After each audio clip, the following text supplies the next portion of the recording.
We are back here on the Building Equity podcast for real estate investors. I always feel, John, when I say for real estate investors, it's important to say for entry-level real estate investors. So, I mean, that's somebody that maybe hasn't made their first deal yet, but they're getting ready to. They're getting ready to walk through the door. They want to. That's right. But it's also important, I know you mentioned this to me, there are folks that have maybe done 3 deals, 4 deals, and they're just trying to kind of figure it out, but they want to be able to get to 25 deals or a portfolio. And I really hope that we bring content to them and we bring real estate professionals to them that will help them do that in a responsible way. That's right, James. You know, we're here to show people how to run the business the right way, bring in real professionals to talk about that. So from asset protection to estate planning, we talk about all of that on the Building Equity show here. Now, today, we're going to talk about wholesaling, contract assignments, and I think it's important for folks to understand that as a real estate investor, there is an opportunity, especially for those that are brand new, to potentially find transactions and be able to offload, if you will, those transactions to other investors. This is known as wholesaling. Sometimes you hear it referred to as contract assignment. And I'm really excited, James, for you to speak on this topic because you have well over a decade and a half of title company experience. You've seen these transactions, you've taken these phone calls, and who better to talk about this than somebody that has that number of years of experience in the title business. So here, the buzzword too, I just want to make sure because you're using the jargon that we use to describe it. What's kind of sensationalized on the internet is you don't need any money to buy real estate. And this is how you can get started with no money. And this is how you can do everything with no money and leverage yourself. And to me, I feel what is being used as clickbait. I'm going to flat out say clickbait. Yes, it is possible, right? Right. But used as clickbait is this wonderful dream that you can do everything with no money, right? And there's never going to be any problems and everything's going to be great. Just go find the right deal and really sell yourself and you're going to be able to just become rich and fly in a private jet. Now, I'm not saying that that's not possible because I believe anything is possible if you put the work in, you educate yourself, and you can do deals with no money, right? But what I want to bring on this show today is let's talk practically. Yes. Let's talk like the X's and O's and quarterback, how you can do it, and the reality of what folks try to do when they're calling my office and they're trying to do this deal with no money. And they're really, really, really being shady in the way that they're presenting it. And I don't know where they're hearing it from or how it works, but that's what we want to dive into on today's episode of Building Equity. Yeah, I'm excited about that, James. And for those of you that are saying, what is wholesaling? What is contract assignment? We're going to break it down for you. We're going to explain to you what it is and, of course, what it's not. And our philosophy here on the Building Equity show is how to create wealth and preserve wealth. And although you can create wealth through wholesaling, you could also lose it all if you don't do it the right way. So, James, before we get there, why don't we talk about the news? You love the news. You got real estate news you care about. And as always, John, it's brought to you by IRA Title Pro. The wonderful thing that I've heard is that there are many folks that are buying and selling real estate with their IRA. So what they should do on their next real estate investment deal, they should try closing with IRA Title Pro. And with that, they're going to enjoy a full-service title company that focuses exclusively on IRA real estate closings. They can enjoy faster closing times, John, on average 11 days. I'm looking forward to doing a show on why it's 11 days. An experienced closing team that also understands fractional interest, where the IRA owns a fractional interest in the property. Awesome proactive communication and competitive closing fees. Visit IRA Title Pro for more information. So let's talk about real estate news you should care about. And if you are new to the Building Equity podcast, I want to be able to bring to the table news that's timely, that's popular, that's real estate focused, that maybe a real estate investor would care about. And what I'm looking at here, this is from apparently ABC News out of Tampa Bay. Despite rising mortgage rates, realtors say homes continue selling for thousands over asking price. And why I love this article right here, you've said before too, you're like, are we focusing on the macroeconomics? Are you focusing on the sensationalism Yes, inflation presently 7.5. We think interest rates are going to go up, but realtors are saying homes continue selling for thousands over asking price.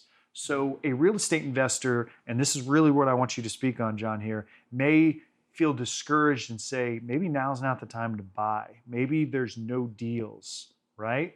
And I always hear you say that no matter where you are in the country, no matter where you're at locally, there's a deal that's out there. So irregardless of what this headline is, there's still money to be made if you do it the right way, right? That's absolutely right. The macroeconomic trends that we analyze, and James, I got to give you a lot of credit. You study this. You're very data driven, and I'm sure you'll talk about that on Sure. one of our future episodes.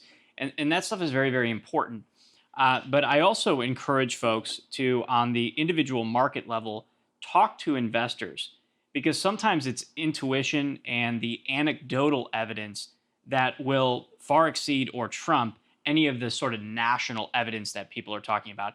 In other words, what we're talking about is there are always investment opportunities out there. Now, are there inventory shortages? Yes. Are prices higher than they've ever been? Yes. Is it more difficult to buy investment properties? Yes. Is it more competitive? Absolutely.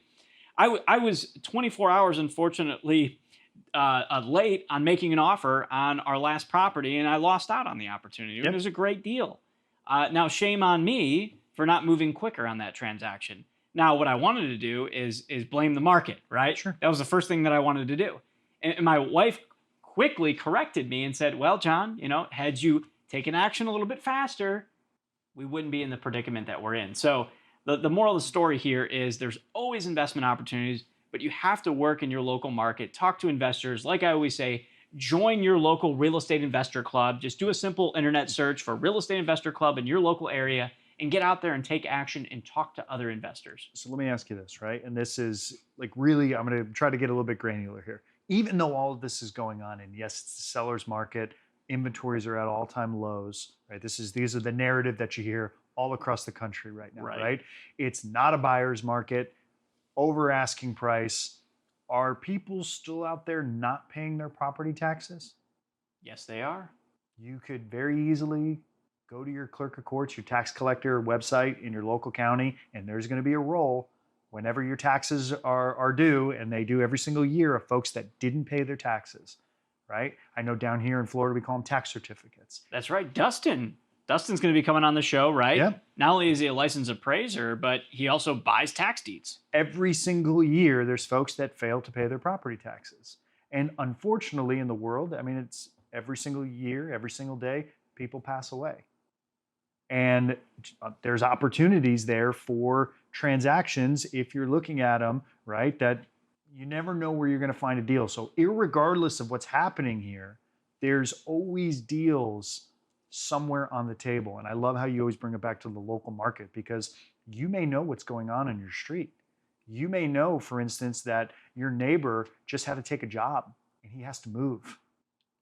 Right? Or unfortunately, maybe they're splitting up and there's a divorce coming, and they have to get this stuff done quick. There are so many folks that are in different situations where they have to make decisions, and they do it because they just need to be done. Those opportunities exist.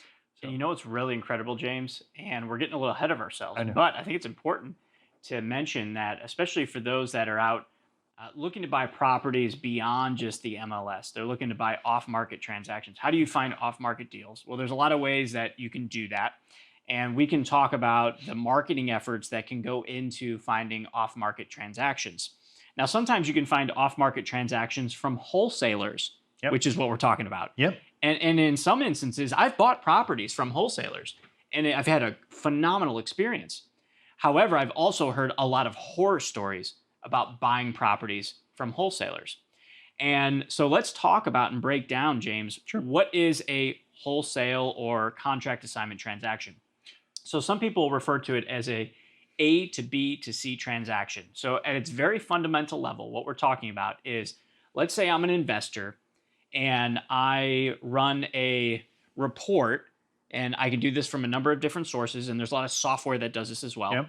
And I can look for every property in a specific zip code, And what I'm looking for is properties that have a estimated certain percentage of equity based on when the last mortgage lien was filed. Yep. And I'm looking for what are called absentee owners. Yep. So I'm looking for where the tax bill is being sent to a different address Then the property address. than the property. This is what they're called absentee owners. Now, I know you know a lot about this being in the title business, so I'm going to flip this over to you in a second. But what these folks will do is they'll send letters to these individuals. And I've gotten some of these letters on my own rental properties. In fact, I get them all the time. Sometimes I even get text messages from these people. They've skip traced and found my phone number.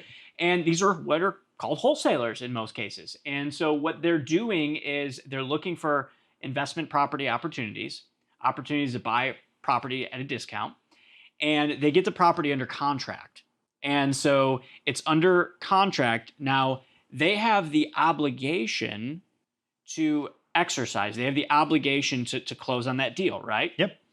And so now the investor who got the property under contract now goes out and finds we'll call him rehabber, a buyer. Okay. And so now what they're trying to do, in most cases, these are the calls at least I get, and I think you get too, is B, so A to B to C transaction. B is our investor that ran this marketing campaign and found these properties. And A is the seller. A is the seller. So B contracts with A, and then what B wants to do is sell it to C through some sort of simultaneous close or other type of transaction, which I know makes some people in the title business absolutely cringe, like yourself, James. Absolutely. And so what they're doing is they're basically using C, the rehabber's money, to pay off A, and then B, the investor, is going to take a fee. Now, respectfully, I understand that there are ways to do this, and it can be done. So we're not suggesting on the show that it can't be done or that it's not a good investment idea. But people need to understand and go beyond the hype that's out there. That, oh, this is a great way to break into real estate and make lots of money and not have any money to be able to start with. So here's what I don't know. Are they teaching this at like the hotel seminars, or where is it that, because inevitably my office, I get phone calls and I pick up the phone and I'm talking to somebody that learned this somewhere and they're hunting for a title company that will close these transactions. And I know I cut you off before you finish your thought, but are you? No, but James, here's where I want you to jump in, because what I want folks to understand is from a title perspective, how is a transaction like that? How does someone in the title business look at a transaction like that? Let's start there. So let me talk about, there's a right way and there's a wrong way to structure these deals. And majority of the phone calls that I get is from somebody, and this is how the phone call will go. It's somebody calls and says, hey, I'm a real estate investor and I want to know if you'll close my deals. And then I'll say, absolutely, tell me what you got. What kind of deal you're looking for? And it's always usually party A, B, and C, right? And party B is the investor, and he's hunting for a title company that will close my deal. And what he's looking to do, and this is what I love because I've never seen anything that's been produced that's going to go into this granularity.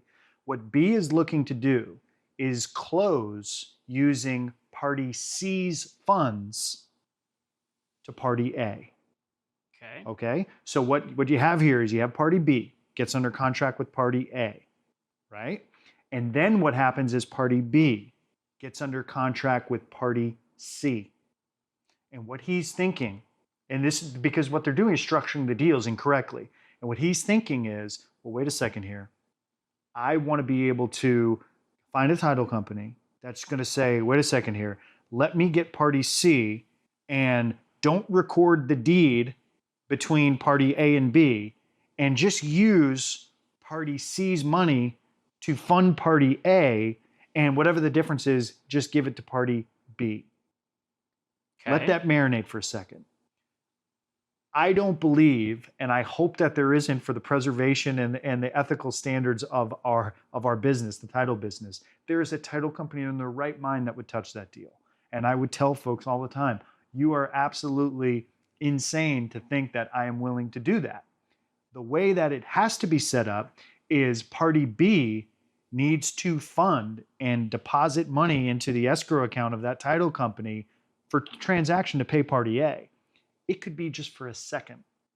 Okay. It could be he could literally, we don't care where he gets the money from, but he needs to wire money into the title company and fund party A. So what happens if party B Mhm. doesn't have money? They don't have cash. They can't close on the deal. So Okay. where do they get the money? Okay, we're going to talk about that because, Okay. and what I love about this is that you've literally given people money. You've been that lender for the short term, Private lender, to help them close those deals. So again, why I'm happy about what we're doing here in the Building Equity podcast is this is factual. These are like steps you can take. But what happens inevitably, almost overwhelmingly, the phone calls I have is, hey, I want to make sure that I can use party C's money to pay party A. And the answer is no. We're not going to do that. It's absolutely inappropriate. And James, do you think party B is potentially trying to hide something or not disclose something? Is that generally the direction that those phone calls are going? So I'm going to say yes. And the reason why I'm saying it is just because I can tell you can almost tell the character of somebody on the phone. And when you start talking about it in a way where now we've already established right here that party B cannot fund party A with party C's funds. Okay. And you can go back and you just can't do that. Party B needs to be able to get funds for the short term, fund party A, and then yes, he can absolutely turn and flip that property to party C with a separate transaction. It's perfectly okay, right? Now, it's perfectly okay if it's all cash deals, for the record. Party C, if they're getting a mortgage from Bank of America, a traditional loan, they may not be happy with this situation, just for the record. So it's all fine and well if it's all cash, right? And the proper transfer taxes are paid. And this is where you get into folks where they maybe want to bypass a title company or bypass a closing attorney. And they try to do this stuff themselves with quitclaim deeds. And they're not paying the proper transfer taxes. So you can get yourself in a really, really serious situation here.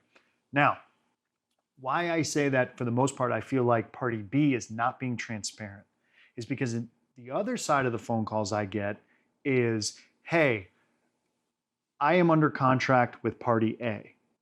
In the contract, I have the ability to assign the contract, right? And as we're here on the Building Equity podcast, we're always going to do disclaimers. We're not giving anybody legal advice.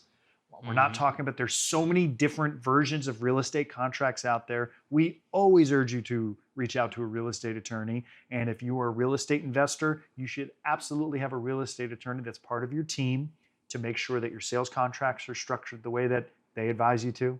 Your notes and mortgages, the same way. We'll go there. So I digress. But typically, there may be assignment language in the contract. That allows that buyer to assign the contract to another party, right? And what they look for is they're saying, I can go find a deal. Maybe it's on the MLS, maybe it's off property listing, but I just want to get the property under contract. Then what I want to be able to do is assign my interest in the contract to party C. And so far, so good. But usually, 9 times out of 10, what they say to me on the phone is, I want to make sure that party C doesn't know what I'm getting it for or my assignment fee, or party A doesn't know anything about it. So essentially what they're asking me on the phone, and keep in mind, a title company is responsible for full transparency on where all the money, every penny is going on a transaction. It's what's on the settlement statement. It's the list of numbers. We can't hide anything, right? So if you're getting an assignment fee of $10,000, that's on the settlement statement, right? And their fear is, well, wait a second here. If they know I'm getting a $10,000 assignment fee, why wouldn't party C just go directly to party A and save $10,000? So this is where it gets shady. It gets shady because you're asking the title company to not disclose something on the settlement statement, which I would hope no title company in their right mind would do. That's how you lose your underwriter. That's how you get sued. It's a terrible situation, right? Right. So where does party B, one, get the money, which we can talk about, and how do they go about being transparent. And to me, it just starts with you're making an offer on a property.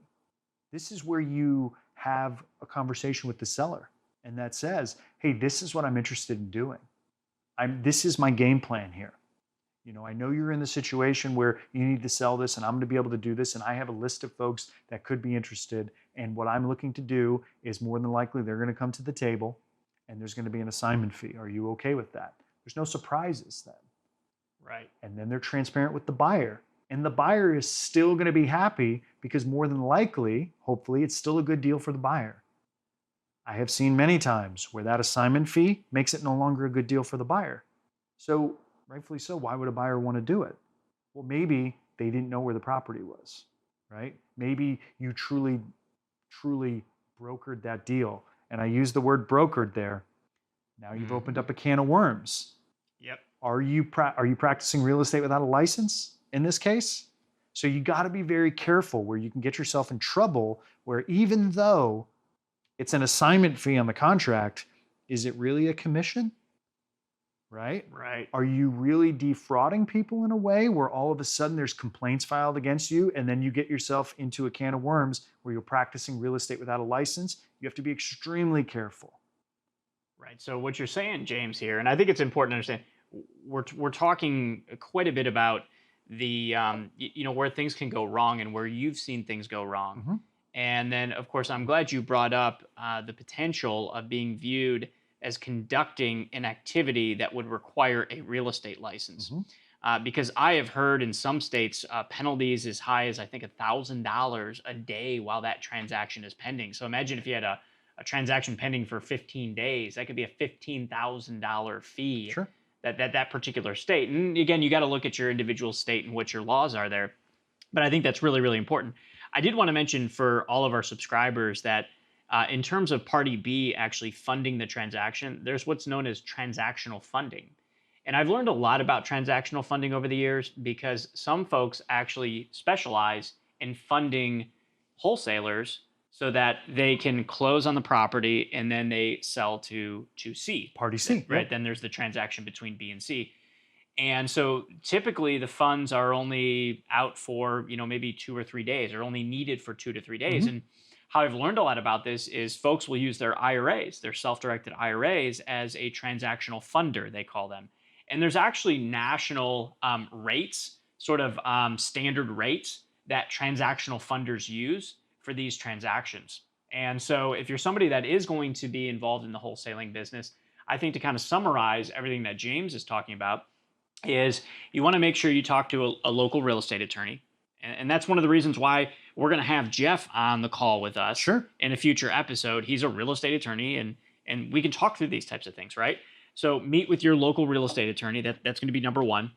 Title company, right? You want to have that conversation because there can be an ethical way and an appropriate way. Absolutely. And you're abiding by all the regulatory requirements to wholesale properties. We're not saying don't wholesale properties.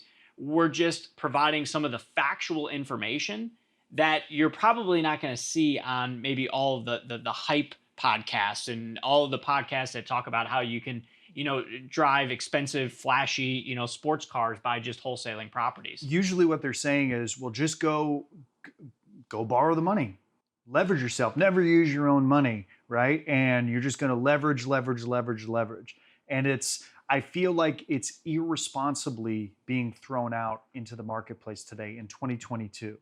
And what we're trying to do here, at least with this show with real estate investors, and say there's a practical way to build wealth, financial freedom with real estate investing. And I know you've talked about Cynthia. Kevin and Cynthia. Yes. Kevin and Cynthia. And they had their plan for 15 years. They were able to do it in 10 years. And we talked about the fact that it was 10 years and they were diligent, they were disciplined, and they educated themselves and they put in the work, they put in the effort, right? To be able to retire with peace of mind, right? There is no get rich quick. And I'm telling you, when I'm hearing these people on the phone and they're calling me, you can hear the desperation in your voice to try to find a title company that's willing to do something that's just wrong. Right. Absolutely wrong because they have been sold this dream. And there is a right way to get this money. So if you don't have funds, right, and you're sitting there, what do you have? Right? What are you bringing to the table here that somebody like John Bowens, and flat out questioning here, have you ever loaned somebody 100% of the value of the property? I have. Yes. Okay. So let's really dissect that. When you say 100% of the value of the property, say if it was a $50,000 property, and somebody came to the table, they didn't have any money. They were able to go to a John Bowens, or they were able to go to somebody else and get 100% of the money. So there is you did it with no money, and you were able to close on the transaction. And my question for you would be, what would you look for in somebody in order for you as their lender to say, okay, this is a good deal for me? Yeah, so in terms of private lending and funding 100% of the purchase, let me say that, funding 100% of the purchase amount, because value of the property. Different conversation. Right, and that's why we have Dustin coming in to talk about, value add and ARV, after repair value, and all that. But I have done transactions like that. Now, one thing I want to clarify is a brand new investor, okay, somebody that's never done a rehab before, if they come to me and say, I'm looking to borrow and I need 100% of the purchase, and a lot of times they're also looking for rehab money as well, that's most likely not going to be a transaction that I'm comfortable with. Okay. Why? Because they haven't done transactions like that before, right? There's no track record. There's no history. Now, the loans that I have funded like that, these were borrowers. It wasn't that they didn't have any assets. It was that they were very asset rich, but they were cash poor, if you will. All right, so they had other rehabs that were going on at the same time. Right, so they had a lot of their cash or capital tied up. And they didn't want to necessarily go to a local hard money lender that was going to charge much higher rates. Right, they were going to probably charge 3 points and 12 to 14% interest. Whereas I'm able to use my self-directed IRA or non-IRA money, move very quickly for them. So I'm providing a really good service. I can close quick, just like you talked about IRA Title Pro, right? That's very important to provide that type of service. Sure. And I'm able to command a healthy interest rate that's more competitive than the local, call it more institutional hard money lenders. And so everybody wins. And so what I'm looking for is a borrower that has a great track record on rehabbing houses. I want to build a relationship with them, right? It's not going to be one conversation at my local real estate investor club meeting, and then I'm going to make a loan to them, right? We're going to build a relationship. I'm going to get to know them. I'm going to ask other people at the local real estate investor club what they know about that person, right? So I'm going to do research on that individual before I commit to making a loan to that individual. I think what they call that research, if it was a traditional loan, you're going to underwrite? Correct. You could say that. Now, keep in mind that these aren't consumer loans. These are loans that I'm making to rehabbers. Okay. The loan is being made to a LLC. Okay. And Jeff is going to talk about asset protection. Absolutely. And I am getting a personal guarantee from the borrower, from the manager of the LLC. I'm getting a personal guarantee. And I am making sure, James, this is really important. For brand new investors, I see it happen all the time. They make loans to rehabbers, and they don't close the loan properly. They don't work with an attorney. They don't work with a title company. They don't record the mortgage. They don't record the mortgage. If I make a loan to James, for all of our subscribers out there that are new, if I make a loan to James for, let's say, $50,000 on a rehab deal, we have a promissory note and we have a mortgage, or in some states, a deed of trust. And that mortgage or deed of trust is what is filed at the county level, at the county recorder's office. It's the security instrument that creates the lien. So in the event that they don't follow the terms of the note, the lender has the ability to foreclose. Sorry, I've had this conversation a lot. This is why James is a title pro. Okay, I call it the evidence of the debt. Okay, and that lien is filed with the county recorder, and that's really important because here's where investors make mistakes. They don't file the mortgage. The borrower then goes to a bank or goes to another lender and does a refinance. Gets cash out of the deal to go out and maybe rehab other houses. And now who's they in first position? I, as the lender, because I didn't file a lien, I'm no longer in first lien position. In fact, I have no lien, which means a mechanic's lien can take anything precedent. would be in the first position, exactly. So there's, and I know we're running long on time here, but what happens if folks are doing this the incorrect way? Usually they don't want to record the mortgage because they want to save on the taxes that go along with the mortgage, the documentary stamp tax for the mortgage. They're trying to save, $1,000 or a couple $100 in the case of, a $50,000 loan amount, right? They're not recording and they're like, oh, everything will be okay. And in your example, now that person goes and refinances and they refinanced. They're in the first position. You're not even in any position because Right. there's no lien on the property. There's no way for you to get your money, period. Unless now you have to go file a lawsuit and say that you own it. But really, you may be in the situation here where you're out Right. because you did not record the lien. It happens all the time. It's insane to me that.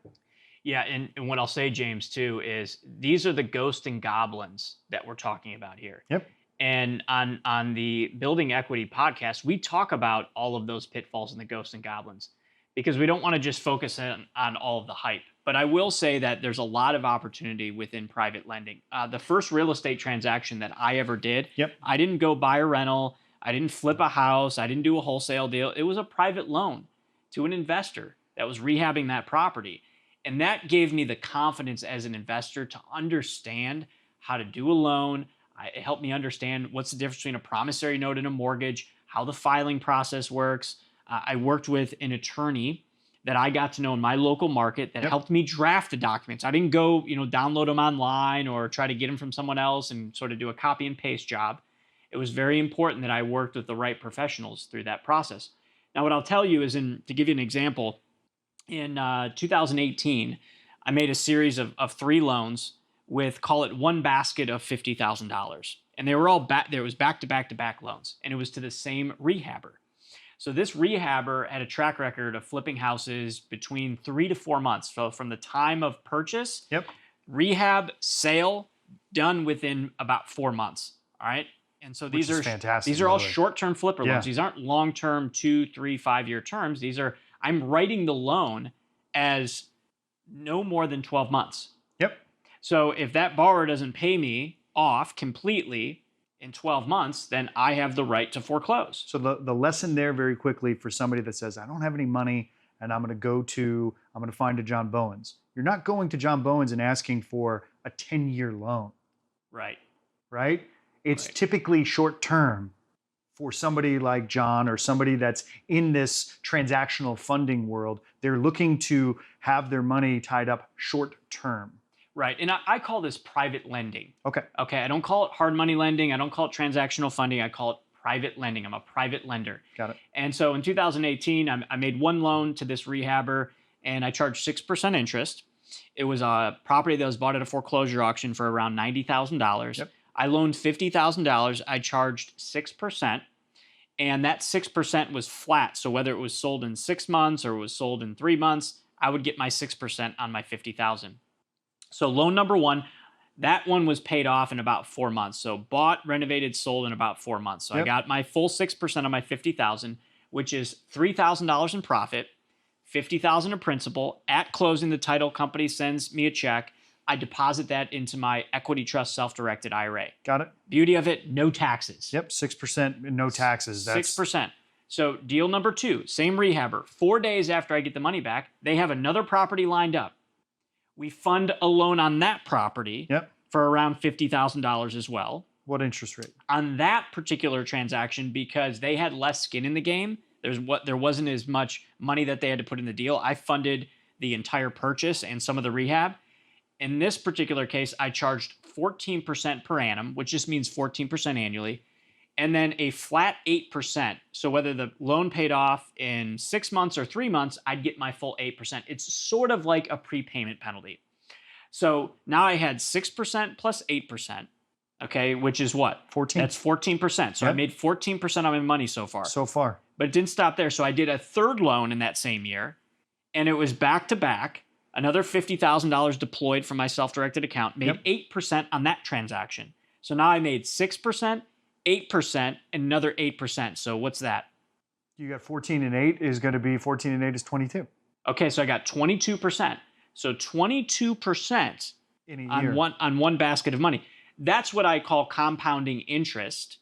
Okay? Yep. We're able to turn over our money. We're increasing the velocity of our money. That's what we can potentially do as a private lender. Now, that was a really great year. That doesn't mean every year I'm making 20% plus, Sure. right? There's ebbs and flows with that. And you got to calculate, your entire basket of money you're lending. But the point is we have the ability to do these types of transactions. That's the paper side of the business. We're not owning real estate in that case. We're not managing real estate. We're not managing contractors or rehabbing. We're simply serving as the private lender on the transaction. And the great thing about it is that was around $12,000 in profit, in total profit. You know how much money I paid in taxes? Tell me how much. 0%. Oh. Roth IRA.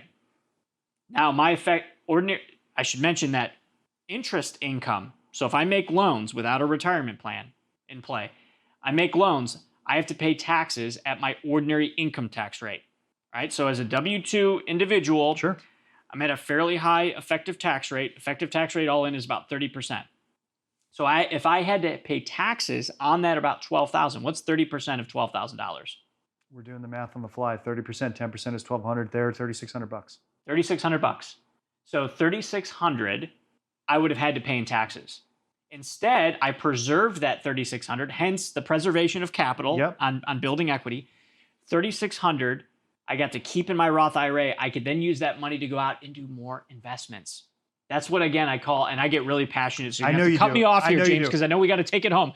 Compounding interest in the absence of taxation. So here's the one part that I think is actionable for this person that's, going through YouTube and they want to be rich and flying jets and I want to get in real estate investing, but I don't have any money, right? One of the first things that you talked about is you're loaning money to an LLC. To an LLC. Right? So now, for instance, when this person that is just starting and they don't have any money and they're going to that real estate investor group and they're going there, are you professional? You may not have any experience in rehabbing properties. Okay, the reality is you don't. But if you haven't invested in yourself to sit down and actually create the correct entity to be able to do this, somebody like you is going to look right through them and say, you're by no means even ready to have this conversation yet. That's correct. Yeah. So generally speaking, and there are some exceptions I've heard. I've heard of some people that have done well over 200 private loans to rehabbers in their career, and they have made loans to an individual. To rehab a house. Okay. Yep. But generally speaking, we don't see that. And you're absolutely right. Is there's some red flags that we can talk about, and that is one red flag. We can do 3 or 4 episodes on this, and I think we probably will. In the case, I'm willing to bet anything that they loaned that money to that individual because there was an unbelievable amount of equity in that home. That's correct. I'll tell you, I would never lend to an individual. I will only lend to an LLC. I call that a commercial loan. Yep. All right. It's not a consumer loan. It's a commercial loan to that individual. Yep. So typically you want to make sure if they're loaning the money, there's unbelievable equity in that property. They're recording the mortgage. So in the event it's a short-term loan, and in the event that you don't pay, they're going to foreclose and they're going to have an amazing property that they know what to do with. Absolutely. And the last thing I'll mention, and you know a lot about this from being in the title business for as long as you have, as a private lender, I can also close my loans to my rehabber investor partners. I like to call them investor partners through a real estate closing attorney. Yep.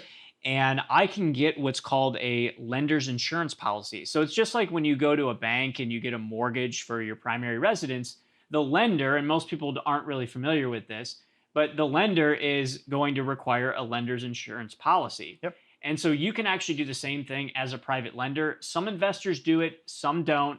This is where you want to work with a local real estate attorney that closes private loans for investors. Go to your local real estate investor club and ask around, and I'm sure there's someone there that's the local resident expert that is a licensed real estate attorney that can actually help you through that process. I would tell you in the comments section here, if you have questions about what John Bowens just referenced, we will do a show on the benefits. If you're loaning money out, right? If you're using that as your real estate investing platform where you're making loans to folks, why you need a lender's title insurance policy. And the same reason why, a Quicken or a Bank of America or any traditional lender would require it on every single transaction. We can go in depth. I'm sure it'll be very exciting. We're going to get a lot of listens and a lot of views on that one.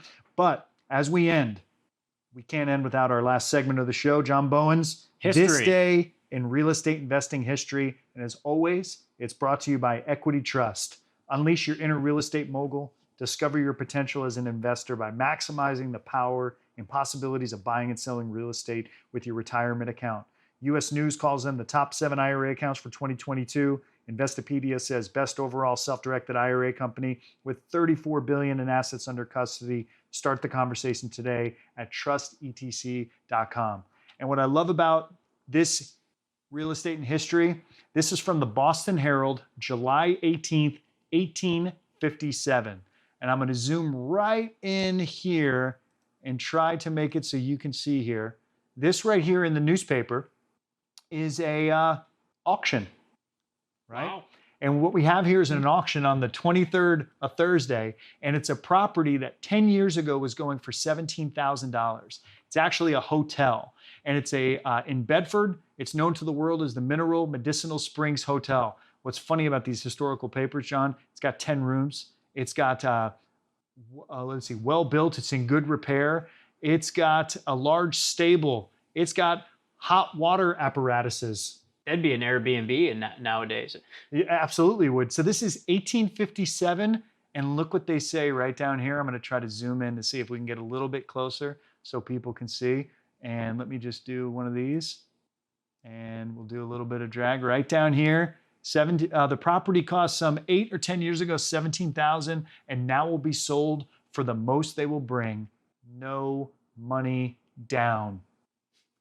$1,000 in 6 months and the balance of the mortgage. So in July 18th of 1857, there were still folks, real estate investors, that had the ability to find a deal and do it with no money down, as long as you do it the right way.